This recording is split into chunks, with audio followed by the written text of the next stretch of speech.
Olá, viva, bom dia. Já está no ar o programa que lhe fala do novo, do raro e inédito. O programa que lhe fala sobre ciência. Hoje vamos falar de um tema que certamente interessa às famílias angolanas e do mundo no geral. Vamos falar da nossa possível alienação online, a nossa desumanização. É o tema desta semana, quero que você acompanhe.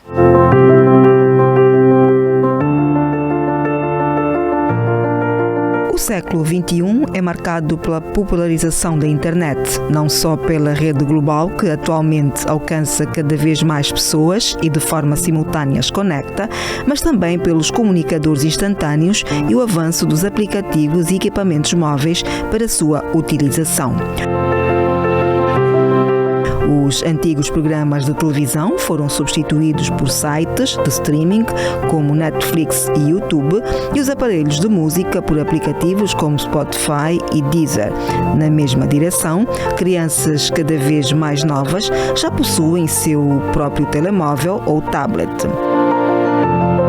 Bastante útil e facilitadora, a tecnologia pode também ser muito nociva e impactante na saúde mental dos usuários. Utilizar de forma exagerada pode levar à dependência e à incapacidade de agir e pensar pela própria cabeça.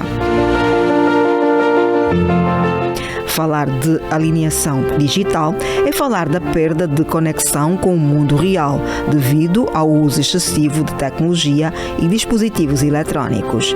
Ela é essencialmente prejudicial para crianças e adolescentes que podem ter mais dificuldade em gerenciar o uso da tecnologia e podem ser mais suscetíveis aos efeitos negativos do excesso de exposição à tela. Mas os adultos também não estão livres da alienação digital. Afinal, hoje por hoje, quase todos que passam muito tempo conectados às redes sociais e outros aplicativos perdem o contacto com a vida real e com as pessoas ao seu redor. Uma condição que leva muitos a enfrentarem problemas de saúde física e mental como fadiga, estresse, depressão, ansiedade, dores de cabeça, problemas de sono e problemas de relacionamento. No ambiente digital, tal como a alienação, a desinformação é outra preocupação constante. Nesta condição, as crianças, cada vez mais inseridas nas redes sociais, acabam por ser as maiores vítimas. Afinal, estas plataformas, enquanto proporcionam entretenimento e oportunidades de aprendizagem, também expõem os pequenos a riscos que podem ter impactos duradouros no desenvolvimento cognitivo e social. A alienação é uma consequência direta do uso excessivo e não supervisionado das redes sociais. Crianças e adolescentes podem se tornar dependentes das interações online, pondo de parte relacionamentos reais e atividades físicas. Isso pode resultar em isolamento social, dificuldades de comunicação e problemas emocionais como ansiedade e depressão. Vale sempre a pena reforçar que a tecnologia não está apenas a mudar a maneira como se comunica, mas também como se pensa. Cada vez mais rápidas, as pesquisas na internet e as informações são determinadas por terceiros. As bibliotecas ficaram em segundo plano, assim como os encontros presenciais e tudo o que antes se conhecia e se vivia. Tudo isso levou a uma mudança na forma de pensar e analisar as informações.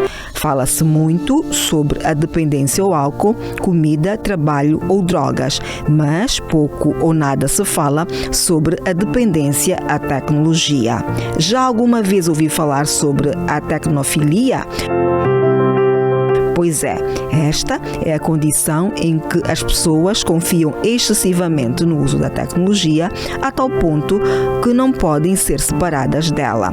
Apesar disso, nem governos nem empresas falam e muito menos tomam ações relacionadas a esse problema. No entanto, pelo mundo, algumas organizações essencialmente não governamentais já levantam a voz para a necessidade de se regulamentar o uso da tecnologia. Primeiro, porque ela pode gerar sérios problemas sociais e depois porque ela é um produto que, como qualquer produto, deve ser regulado, ainda mais quando o seu uso indevido ou excessivo causa sérios problemas como depressão, isolamento social, ansiedade e até suicídio.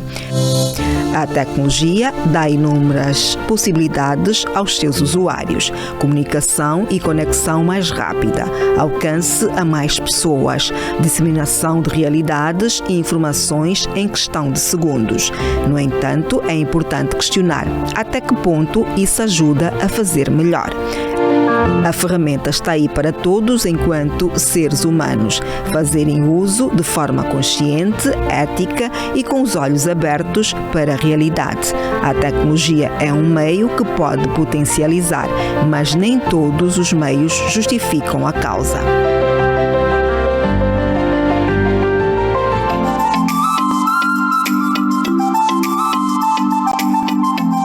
Olá, viva! Já está no ar o Espaço Zoom. Vamos hoje continuar a falar sobre desumanização digital.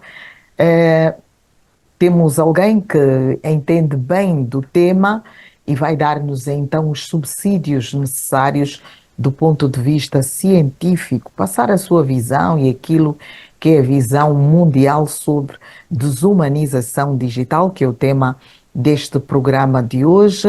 Eu estendo o meu sinal ao professor Gianni Ricciardi, que é especialista em tecnologia de informação e comunicação, com foco em inteligência artificial, professor nas cadeiras de TI e inteligência artificial. O nosso muito bom dia, professor Gianni Ricciardi.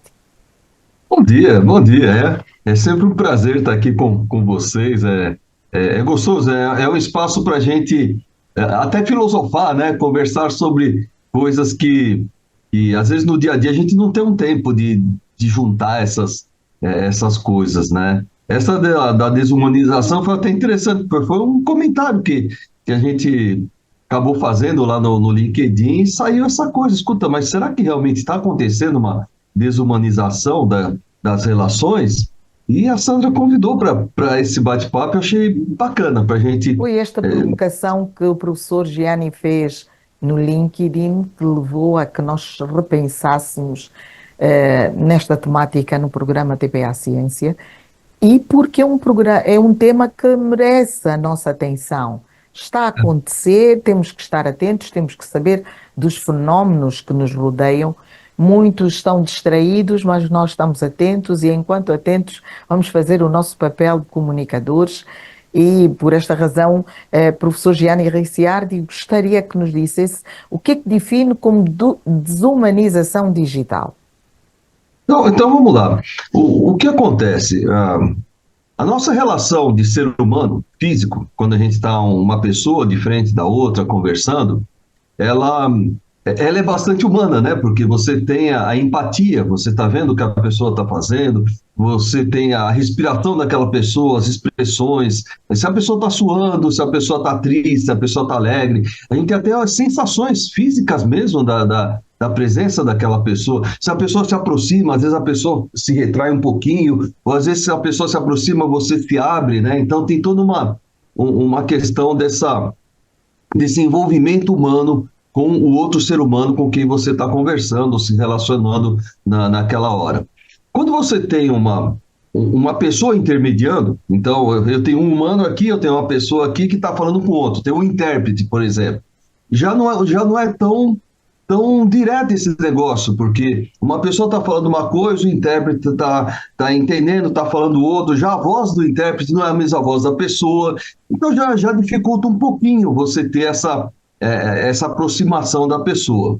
Quando eu coloco um aparelho entre essas pessoas, um aparelho telefônico, por exemplo, eu não sei se a pessoa está contente ou não com o que eu estou falando, já não tem essa questão, vamos dizer, das emoções da pessoa ali, né?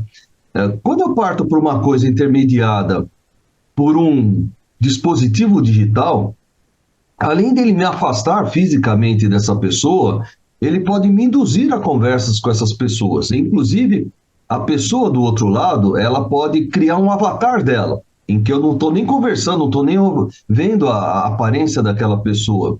E uma coisa que eu tenho reparado até em sala de aula, com as aulas digitais, a gente dá aula no Zoom, dá aula no Teams e tal, né? Que teoricamente seria replicar um ambiente de sala de aula no ambiente virtual, em que a gente estaria conversando com as pessoas, dando a aula e interagindo. Mas na prática o que acontece? As pessoas não abrem as câmeras, deixam só as iniciais ali. Então tem aula que eu dou sem ter visto o aluno nenhuma vez na aula, porque só tem aquelas bolinhas ali. Então fica uma coisa muito, muito impessoal, é como se eu estivesse conversando com a tela do meu computador só. E às vezes eu até pergunto, né? Escuta, tem gente aí, né? Aí aparecem uns sinais de positivo, assim, nas coisas, mas não tem o ser humano do lado de lá. Embora eu até parta do princípio que exista um ser humano do lado de lá. Mas pode ser que ele nem esteja, pode ser que ele está assistindo Netflix, pode ser que está fazendo outra coisa durante aquele período da aula, né? E da mesma forma a gente começa a trazer essa impessoalidade para os nossos relacionamentos digitais. Por exemplo, quando a gente faz uma reunião de família, de um aniversário, de uma festa, de um casamento, que as pessoas estão lá fisicamente, você tem um tipo de emoção. Você leva uma carga de energia emocional no final daquele evento. Seja positiva ou negativa, mas você leva aquilo. Quando a gente tem uma reunião com a mesma quantidade de pessoas no ambiente digital, você pode sair de lá totalmente indiferente.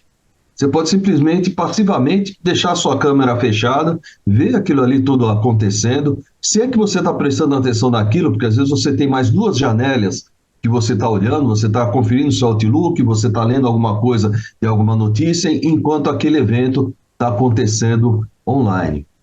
Fora isso, eu posso propositadamente criar um outro Gianni dentro do ambiente cibernético. Então, isso no Second Life era uma coisa já declarada, ou seja, você cria um avatar ali com as características que você quiser. O metaverso também era uma proposta de fazer isso, mas o metaverso, pelo jeito, já acabou também. Mas uma hora vai acontecer isso aí também, de você criar um personagem dentro do ambiente cibernético que não é você. Pode ser que o Gianni que escreve no LinkedIn é um Gianni que escreve coisas que talvez no dia a dia ele não fale aquilo.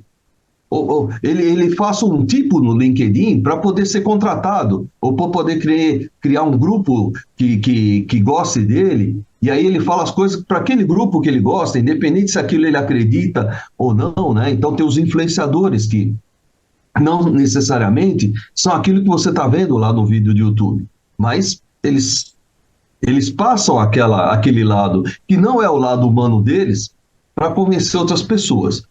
Então, essa coisa da gente descaracterizar a outra pessoa, ou porque ela mesma está se descaracterizando, ou porque a gente não está enxergando aquela pessoa como um ser humano inteiro, ele torna as relações humanas mais frias. Inclusive, é fria no sentido, não no sentido fria que ela vai ser mais neutra, que ela vai ser mais distante. Não, é mais fria no sentido que eu posso atacar de uma forma muito mais violenta do que eu atacaria pessoalmente, como eu posso ser muito mais apático do que eu seria pessoalmente. Então eu posso ter mais extremos no ambiente cibernético. Por quê? Porque eu não tenho a relação pessoal com aquela pessoa, eu não tenho aquela relação humana. Porque se eu tiver eu e a Sandra conversando lá pessoalmente, e eu fizer um ataque muito forte, a Sandra vai ter uma reação pessoal, às vezes ela vai até me atacar alguma coisa, ou ela vai expressar algum negócio, e aquilo ali vai ter um freio. Porque nós estamos numa relação humana. Se eu estou num ambiente cibernético, eu posso fazer um ataque forte nela, e por mais que ela faça alguma coisa do lado de lá, eu posso continuar o meu ataque. Porque eu estou aqui, estou no Brasil, estou milhares de quilômetros de distância aqui, ela não pode me atingir com isso. Poxa, mas ela pode te atingir com alguma coisa digital também. Sim, mas eu já estou descaracterizado como ser humano, Gianni. Eu sou um personagem, sou um avatar. Ela pode atacar esse avatar à vontade. Aliás, depende do que ela atacar, até vai fomentar para eu atacar mais ainda ela, né? Então as coisas acabam tomando dimensões que são fora daquela dimensão que a gente teria como humanos. Então essa desumanização, ela possibilita isso. A outra coisa que a desumanização, e aí é o lado perigoso da desumanização, é que a partir do momento em que eu, eu consiga colocar um rótulo num segmento de pessoas, que esse rótulo seja diferente do meu segmento de pessoas, eu, de certa forma, desumanizo aquelas pessoas. Elas passam a ser aquele rótulo. Seja esse rótulo meu inimigo, seja esse rótulo meu amigo, seja esse rótulo meu público-alvo. Por exemplo, o influenciador, ele tem aquelas pessoas como público-alvo. Pô, mas não são pessoas? Não, são meu público-alvo. Eu vou tratar elas como um produto, porque eu ganho dinheiro com aquela relação com aquelas pessoas. Eu nem conheço elas, mas elas vão comprar o produto que eu estou fazendo, a ideia que eu estou promovendo, ou a religião que eu estou pregando. Ou seja, eles são o meu alvo dessa comunicação, né? Então, eu sou mais impessoal com eles, não conheço aquelas pessoas, né? E eu posso usar isso daí também no sentido de mobilização de pessoas no meu interesse, não só para interesse comercial, como eu posso trazer também para o interesse ideológico, e no limite até para o interesse bélico.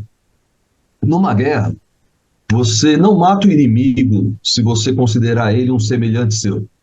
Então, se eu entrar numa guerra e entender que o ser humano que está lá, com um uniforme diferente do meu, é tão humano quanto eu não vou dar um tiro nele. Então, como é que alguém dá um tiro em outra pessoa na guerra? Porque existe um processo de desumanização do inimigo. Olha, sabe o que é esse inimigo? Ele é perigoso. Ele pode destruir você, a sua família, a sua pátria. Ele pensa diferente de você. O que ele pensa vai destruir a humanidade e tal. Ou seja, existe um processo de desumanização daquele inimigo antes de alguém entregar uma arma para mim para ir para o campo de batalha. E aí eu acredito que aquela pessoa é realmente meu inimigo, que tem que morrer, senão vai representar uma ameaça muito grande e tal, e mato aquela pessoa. Então o processo de guerra é assim. Por isso que, inclusive, o uniforme do inimigo é diferente do seu, né? Para você não matar os seus amigos, porque os seus amigos são seres humanos como você. Aquele que tem um uniforme diferente, ele não é, ele foi desumanizado. Você pode, inclusive, matar ele. Agora usam-se vários drones para reforço nas guerras que se estão a verificar pelo mundo. É um processo de desumanização digital. É a prova do processo de desumanização digital. Inclusive, a gente tem os vídeos da pessoa, a pessoa ser humana, implorando para uma máquina, para um drone ali, para não ser explodido, e a pessoa do outro lado, numa salinha lá com aquele comando ali, decidindo se vai matar ou não aquela pessoa, mas não aquela pessoa, é como se ela estivesse num videogame. Então, quer dizer que se eu matar esse aqui, ele vale mais pontos. Eu vou ser mais bem cotado aqui. Ah, então tá bom, então isso aqui eu vou matar. Não, isso aqui eu não vou matar, não. Olha, eu não tô a fim de matar isso aqui. Então, percebe que se aquela pessoa que está implorando para ele para viver fosse o irmão dele, fosse a namorada dele, fosse o pai dele, fosse um ser humano com o qual ele se identificasse como ser humano, ele nem faria o drone até aquela pessoa para passar aquela cena. E outra que jamais ele apertaria o botão para matar aquela pessoa. Então, para matar uma pessoa, para causar um mal maior ou coisa parecida, eu tenho que desumanizar aquela pessoa. E o ambiente cibernético, ele facilita, porque você não tem nem o contato físico com aquele ser humano. Então, ele facilita muito. Em todos os negócios. Talvez por isso que a gente tenha tantas brigas nos grupos de WhatsApp e nas redes sociais. Talvez por isso a gente tenha tantas discussões nas famílias que acabam separando parentes por uma questão, às vezes, política, de um político que você nunca viu na vida, nem sabe se dali 2, 3 anos ele vai continuar na política ou não, ou por causa de um time de futebol, ou por coisas bobas, por coisas pequenas. Por quê? Porque aquela pessoa com quem você está discutindo, com quem você está rompendo as amizades, você não está rompendo de forma pessoal, você está removendo de forma digital naquele momento. Só que aquilo ali tem um reflexo no mundo pessoal. Você não vai mais ver aquela pessoa, não vai mais conversar com aquela pessoa da mesma forma. Então, a desumanização que essas telas estão proporcionando, que essa relação cibernética está proporcionando, ela vai ter desdobramento no mundo físico. Num primeiro momento, entre os seus amigos e parentes, você vai perceber que você vai segmentar eles. Tem uns que eu não falo mais no WhatsApp, tem uns que eu não falo mais no LinkedIn, o Facebook eu já nem comento mais para não ter briga e tal. Aí você começa a criar o seu mundo particular. E nesse mundo particular, não tem espaço para muita gente. Aí você vai se fechando naquele mundo cibernético, porque no mundo cibernético você tem domínio. Agora, quando você sair desse mundo cibernético para se relacionar com o mundo físico, você vai ter dificuldade. E você vai reparar que, poxa, mas eu não consigo falar com meu irmão porque eu xinguei ele lá na internet a semana passada. Ah, poxa, mas é na internet e tal. Sim, mas aquilo ficou dentro dele. Então, se você for falar com seu irmão depois de xingar ele na internet, é como se você tivesse xingado ele pessoalmente. Só que na hora que você xingou ele na internet... Consequências muito maiores, porque na internet ninguém percebe que depois houve uma reconciliação física e as marcas ficam. A internet Porque para todos os efeitos, tem marcas eu não tô... de eternidade.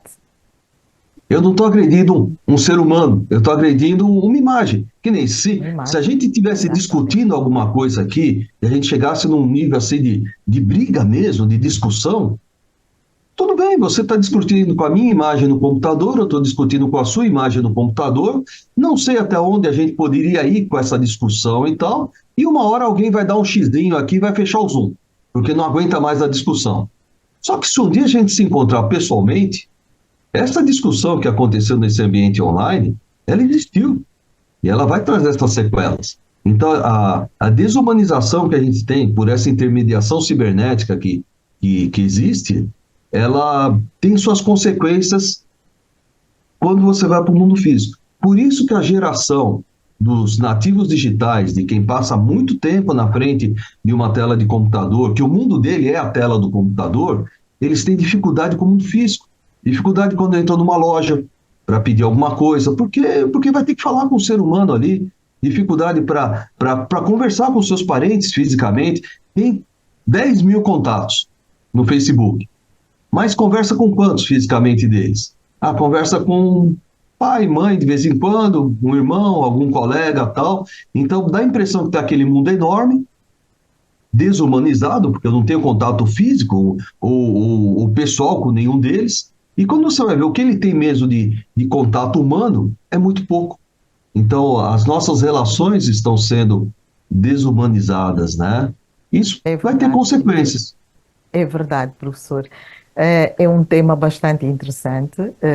Acredito que muitos outros virão para que o professor Gianni Ricciardi possa dar-nos sempre o seu tempo precioso e a sua opinião valiosa, cheia de conteúdo, que agrega valor ao conhecimento de nós, os angolanos, em particular. TPA Ciência agradece mais uma vez esta abordagem sobre desumanização digital, uma abordagem que toca a todos, queiramos, quer não. Muito obrigada, professor Gianni Ricciardi, por nos ter dado este tempo. E até a próxima semana. Até a próxima. E vamos reservar o espaço para esse lado de uma relação humana também. Vamos continuar assistindo os vídeos, as coisas e tal, mas tira um espaço para ser humano. Vai ser bom. Muito bom, professor. Obrigado. Até abraço. Até a próxima, professor. Vamos a um breve intervalo e já voltamos com esta interessante abordagem.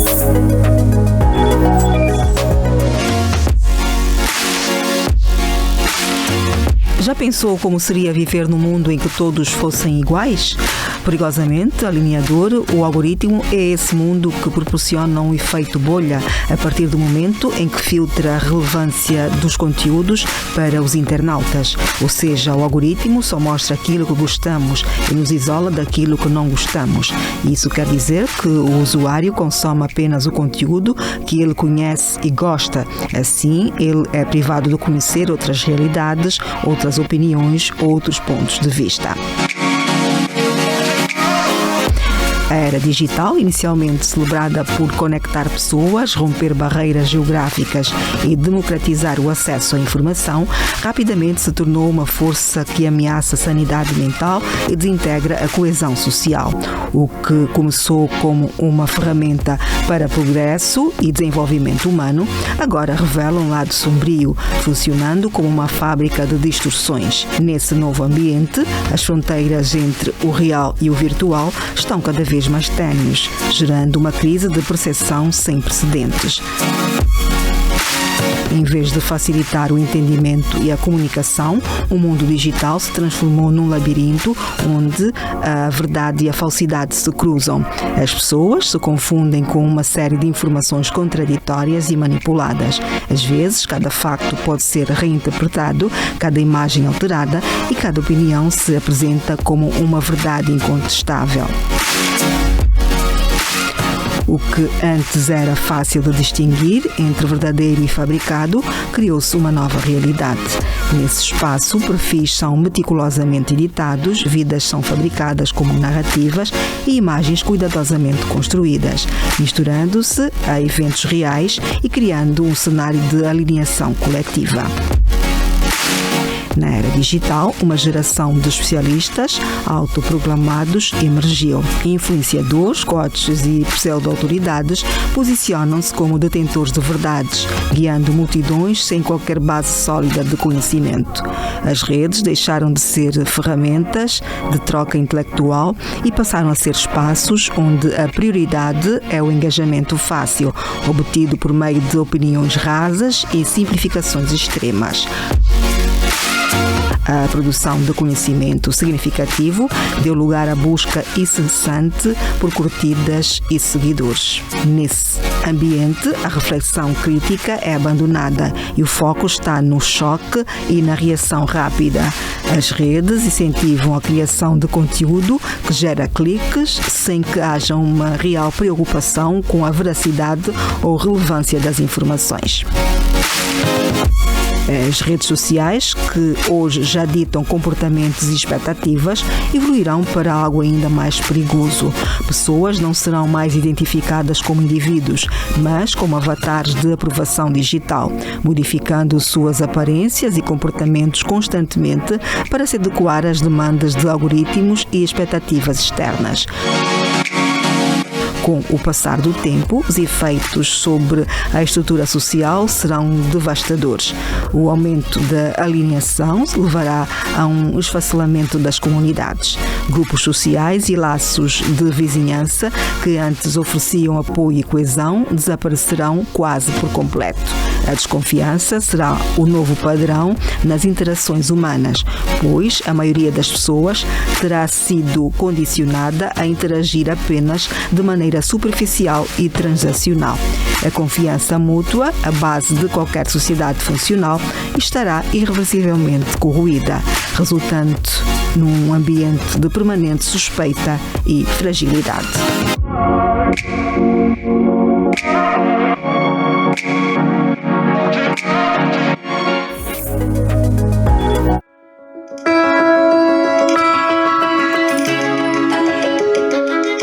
Este é o espaço em que os telespectadores falam ao microfone do TPA Ciência. Hoje vamos falar sobre o aplicativo que tem mudado a vida dos telespectadores. Com o avanço tecnológico, as pessoas estão cada vez mais fixadas com os olhos num tablet ou num telemóvel. Até que nas ruas quer saber qual é o aplicativo mais utilizado e que tem mudado a vida dos telespectadores. Qual é o aplicativo que mais usa no seu dia a dia? Bem, no meu dia a dia eu uso mais o WhatsApp, porque é lá onde eu consigo fazer, né, a maioria das coisas, me comunicar mais e também poder fazer alguns trabalhos a partir do WhatsApp mesmo. O aplicativo que eu mais uso é o Buy Direto. Por que usa mais o Buy Direto? Porque é fácil, prático e acessível, não é? O aplicativo que eu mais utilizo é o Multicaixa Express. Por que o Multicaixa Express? Porque consigo ter vários bancos numa única plataforma. Eu uso o WhatsApp por causa da comunicação com as outras pessoas. Eu acho que é a melhor rede que eu tenho para se comunicar com as pessoas. Bem, o aplicativo que eu mais uso é o ChatGPT. Bom, uso o ChatGPT por ser um aplicativo de inteligência artificial que tem me ajudado muito em algumas pesquisas científicas, acadêmicas. O aplicativo que eu mais utilizo no meu dia a dia é o WhatsApp. Por ser mais privado, não ter abrangência tão grande como o Facebook e o Insta. Geralmente uso mais o Facebook. Porque é o Facebook. Bem, hoje estamos numa era da conectividade e as pessoas precisam estar em contato com toda a gente. Então o Facebook permite-me ter novidades, né, sobre notícias e não só. Sandra Maicel, acabamos de conhecer os aplicativos mais utilizados pelos telespectadores do TPA Ciência. Acompanhe a seguir o anexo tecnológico.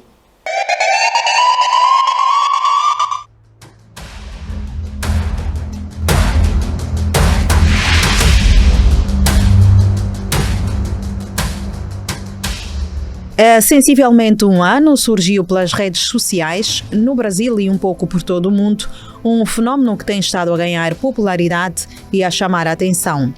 Estamos a falar dos bebês reborn, aqueles bonecos quase realistas que simulam bebês e são tratados como humanos. Nós olhamos uma sociedade que, infelizmente, eu disse já na conversa anterior, o maior projeto humano do ponto de vista social é o homem, e este homem, infelizmente, deixa de adotar um outro homem para adotar uma semelhança deste homem. É preocupante. Perdão, mas um estudo aponta que o Brasil é o país, do ponto de vista emocional, um país doente. O Brasil é um país do ponto de vista emocional doente. Isso podem pesquisar, isso é um estudo que aponta. Justifica-se pelo nível de violência? Exatamente, eles são um povo muito emotivo. Eles, se agora tiverem uma relação, eles amam. Depois também o amor acabou, eles choram, eles vivem com intensidade.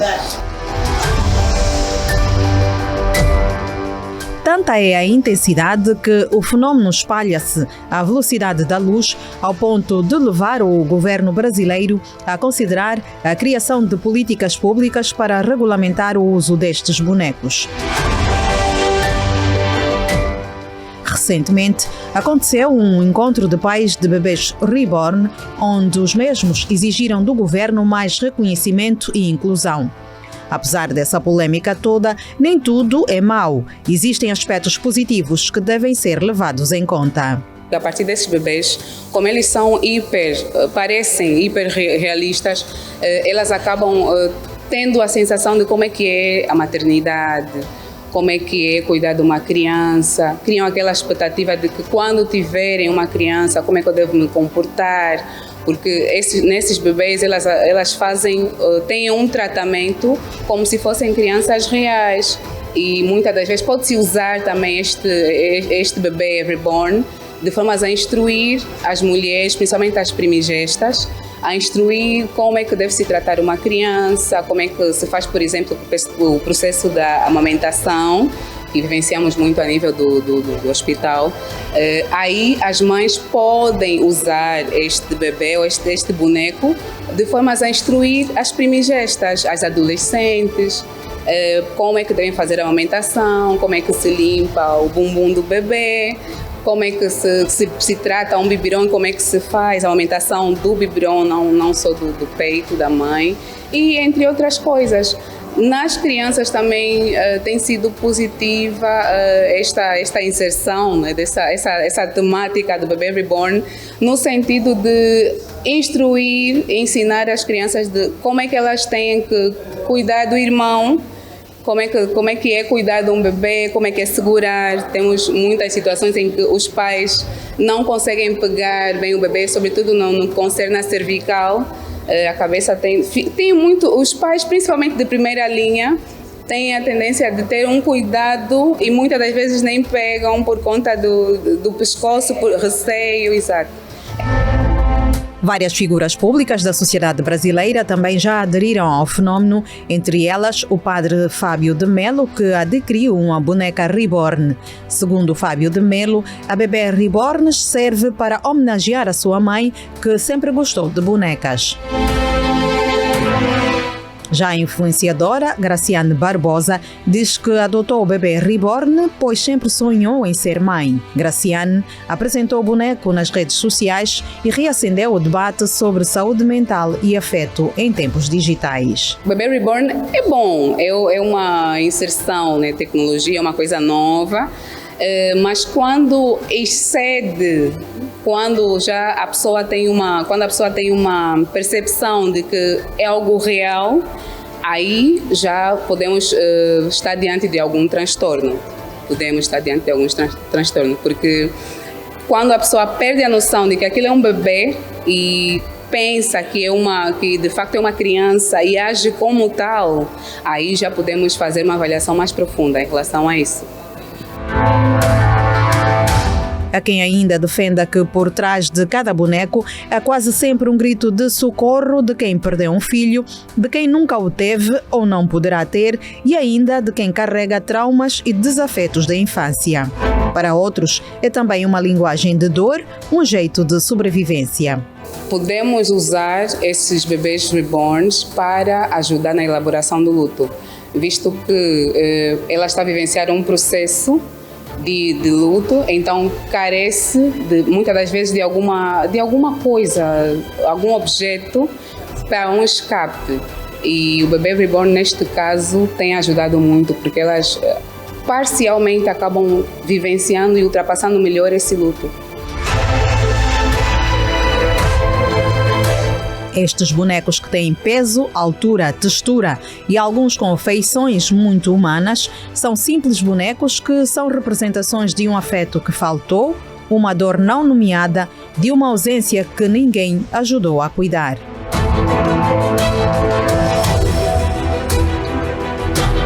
Em África, este fenómeno ainda está longe de ser uma realidade, embora já existam algumas adeptas que vão dando o ar da sua graça em alguns países como a África do Sul. Por cá, o assunto ainda é discutido com alguma reserva, pois toda essa polêmica, para alguns, vai contra os desígnios de Deus. Porque como explicar que se a continuidade da minha geração é meu filho, como eu perceber que agora eu retiro um filho da cena e criar um boneco que me parece com o filho? Isto é um problema que depois vai desencadear problema psicológico. Nós pensamos que os problemas psicológicos explicam o social. Todo problema psicológico começa com o social. Sigmund Freud dizia assim, nos seus últimos anos de vida, nos anos 38, 39, antes dele morrer, dizia assim: por que os seres humanos procuram tanta infelicidade e quando encontram ficam surpresos? Quer dizer, o que Sigmund Freud pretendia estudar aqui? Por que vocês sabem que isto é infelicidade, mesmo assim o fazem? E eu estava a refletir no meu livro que lanço daqui a pouco, a diferença entre errar e cometer erro. Quando as pessoas cometem erro, têm noção, e errar não tem noção. Nós temos noção que substituir humanos com bonecos é errar. O fazemos. Porque, infelizmente, este vazio que temos no nosso coração, essa falta de afeto que hoje produzimos, porque todos queremos o amor, mas o problema é como queremos ganhar esse amor.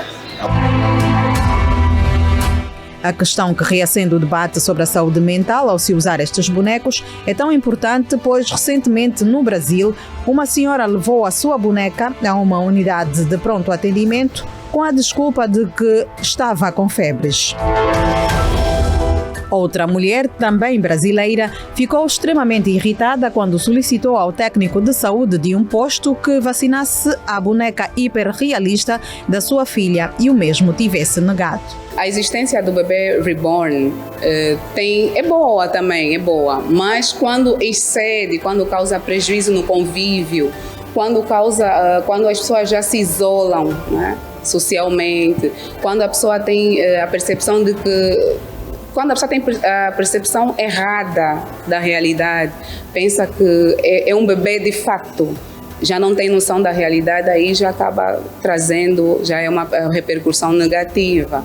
Então, se for nesta vertente, obviamente, enquanto psicóloga, nós avaliamos e quem tem esses bebês reborns ou quem tem uma situação que eventualmente não esteja a dar conta, tem que procurar um psicólogo, porque quando a aquisição de um bebê reborn já passa dos limites, quando as pessoas, a família, os amigos já reclamam, é porque identificaram algumas situações que passaram do extremo. Então, nestes casos, deve-se procurar um especialista, um psicólogo, no caso, porque isto pode perigar o convívio com as pessoas. As pessoas estão a substituir o projeto de Deus para um projeto pelo qual não sei como explicar. Agora eu pergunto, daqui a 50 anos, o que será a nossa geração? Porque, embora nós queremos evoluir, é normal que assim faça, mas substituir humanos por boneco é pecaminoso. Vamos bem longe. Tem até hoje, já não queremos suportar a mulher, né? Porque a mulher é muito rabugenta. Tem até quem também está a manter com mulher artificial. E como hoje cada fenômeno é transformado em oportunidade de negócio, foi criada a primeira creche com preços absurdos. Para cada estadia é cobrado um valor que vai dos R$112 aos 9.500, o equivalente a quase 1,5 milhão de kwanzas, quanto ao valor mais alto, dependendo também da complexidade do boneco. Esses bebês, por serem hiperrealistas, eles são muito caros. E os empresários usam, né, deste meio para enriquecer, usam da questão emocional, da carência emocional que a sociedade tem, que parte da sociedade tem, e aproveitam para rentabilização, para terem mais dinheiro. E usam muitas das vezes as redes sociais como isca para poder adquirir mais pessoas, para terem mais aderência à aquisição desses bonecos. Às vezes nem são pessoas que têm bonecos, mas são implementadas nas redes sociais de forma a incentivar e cada vez mais a compras, e aquilo que é a convivência que realmente interessa está a diminuir, mas eles estão a enriquecer. Inaugurada no início do ano, a Holohit Daycare já está com todas as vagas preenchidas e uma fila de espera que jamais poderá ser atendida na unidade 1, visto que os bebês não crescem e permanecerão lá por tempo indeterminado.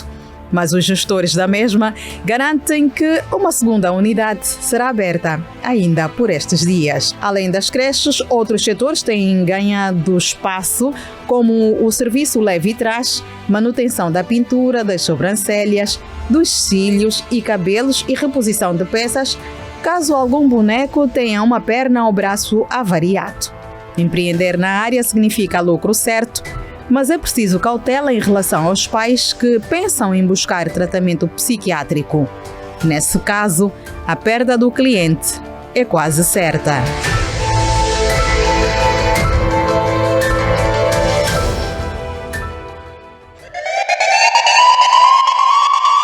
Há 60 anos que o mundo começou a intensificar estudos sobre a inteligência artificial, cujos resultados começaram a produzir efeitos nas últimas décadas.